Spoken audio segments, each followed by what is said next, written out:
What is up guys, it's Jace from Cyclist Training Partner. Welcome to another video. Today we're reviewing the C24 Carbon tubular from Shimano Dura-ace. We'll start right now.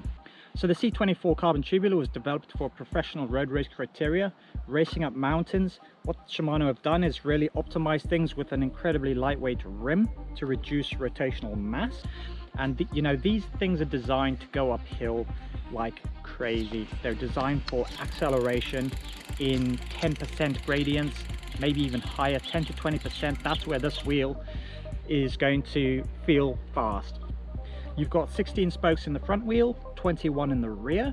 And in the rear, what they've done is they've increased the flange width of the spokes to give a stiffer, more responsive wheel.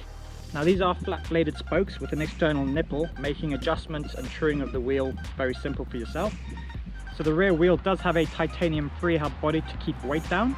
It's also got an aluminium axle, as well as cup and cone angular contact bearings, which are very good, and Shimano are absolutely world class at creating this hub design. I've owned this wheel set for 6 months. I rode it all through the winter, and as you can see from the brake track, there's not a single mark on it. The pads they supply with this wheel are also very good. They're quite a hard compound, which is nice. And as you can see, it's quite a narrow rim, so I've fitted a 22mm Continental Competition on there, which I highly rate. I also had Continental Sprinters on here before that, as well as Vittoria Corsa Speeds in a 23mm. You don't want to go too much wider than that because it'll just sit really proud of the rim. So a 22 is really nice on this rim. To be honest, you could probably go down a little bit narrower to maybe a 20 if you can still find a 20mm tub. Is it worth £2,000? It depends. It depends how much money you have. You can probably find a second-hand set on eBay or something like that from a friend for a quarter to half of the money that these would cost new. I'd recommend, if you've never ridden tubulars before, you dip your hand in less expensively to begin with, and then you go for something very nice, because tubulars are not for everyone. They are made for racing and very particular situations, although I do ride solely on tubulars now. The combined weight for the wheel set is 1100 grams. They do come supplied with 2 quick releases, and I've been nothing but impressed with them. Would I buy them again? Yes, I would. I would probably buy them second-hand next time. The only thing you want to watch when you're buying second-hand is you want the bearings to be nice and smooth, although you can service them yourself, and you want the brake tracks to be in good condition if you can.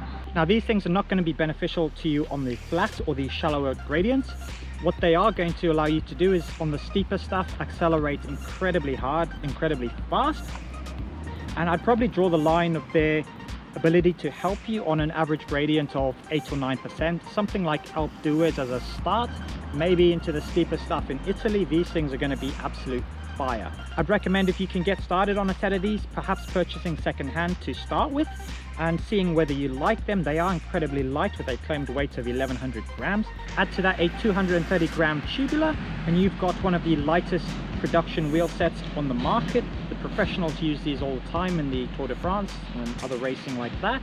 So if most of your riding is on very steep gradient or where the critical moments in racing count, this is going to be the wheel set for you. It's exactly what it's designed for.